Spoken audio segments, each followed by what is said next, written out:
She says Kevin Feige is next, and she screenshotted a conversation she had with a source from all the way back in September of 2024, talking about Kenny next, talking about how Kevin Feige is probably leaving Marvel Studios. I tweeted here saying, I have actually heard rumors of Kevin Feige leaving after Secret Wars, but I still don't really believe this. If it happens, Brad Winderbaum is a great candidate for taking over Marvel Studios. So, holy shit. All of a sudden, Kevin Feige's leaving Marvel as well? What's the deal? Well, I'll explain it to you the way that it was told to me. I'll explain what I think is going on. Number one, I do think Kevin Feige will leave Marvel within the next 5 years. And in fact, I've been told that there were plans for him to leave after Secret Wars, but things started to go off the rails. And so a little bit like Kennedy, a little bit like Bob Iger, he needed to stay on, do some more work, make sure things were good. I've also been told maybe after the reboot and the MCU X-Men get kicked off, maybe that's when he will ultimately leave the studio. But unlike Kathleen Kennedy, who's going to leave and then produce and like sail off into the sunset and basically like retire, Kevin's probably actually going to get a bigger office. He's going to sort of be like the Alan Bergman of all of Disney.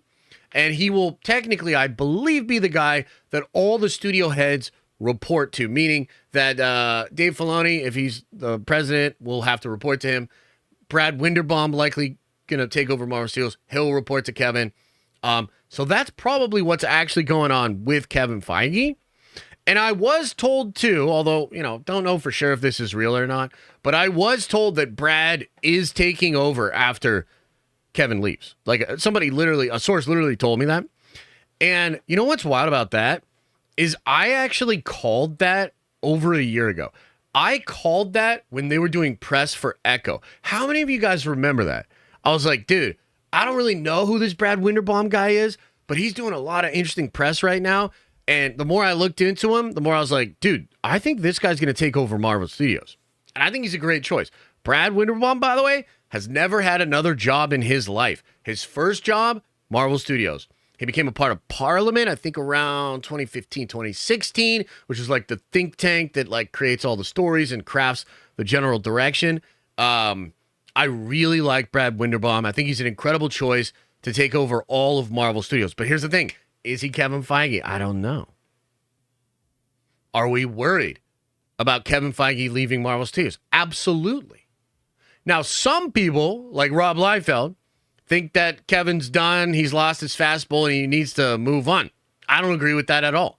I think that's crazy. I think that completely undermines what somebody that I consider to be the greatest producer in all time, what he actually accomplished.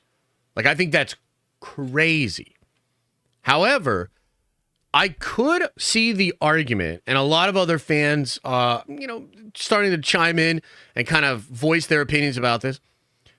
I could see an argument for the new Marvel, whatever Marvel needs to become next. It could be interesting to see what fresh blood looks like taking over, making those decisions, ultimately greenlighting, hiring, all of these things. It could be time to freshen it up a bit. But again, I don't think that you would just say, like, we don't need Kevin anymore, like, screw him. He would probably still be a very valuable asset to Disney.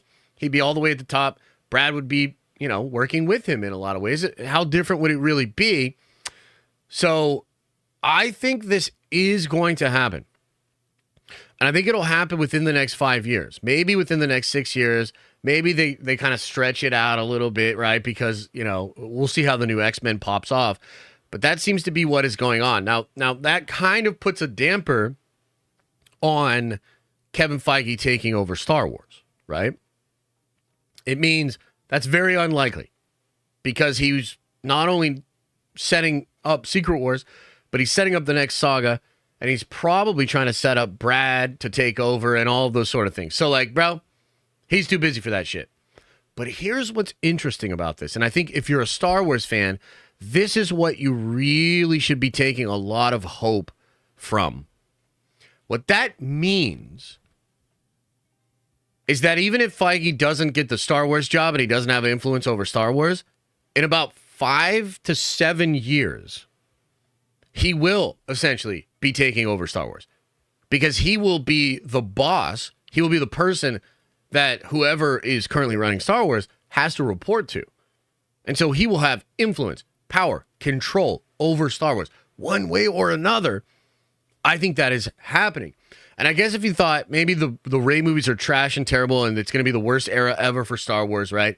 Then the Kathleen Kennedy era extends past her retirement into those series of movies and potentially lasts for a couple of years until either the damage is so bad that they have to move on, or they're like, okay, we can move on, like we've secured those assets. Then, worst case scenario, it sucks ass for 5 more years. Maybe you get the occasional project that you like, and then hopefully year 6 or 7, Kevin takes over, potentially fires and hires over at Lucasfilm.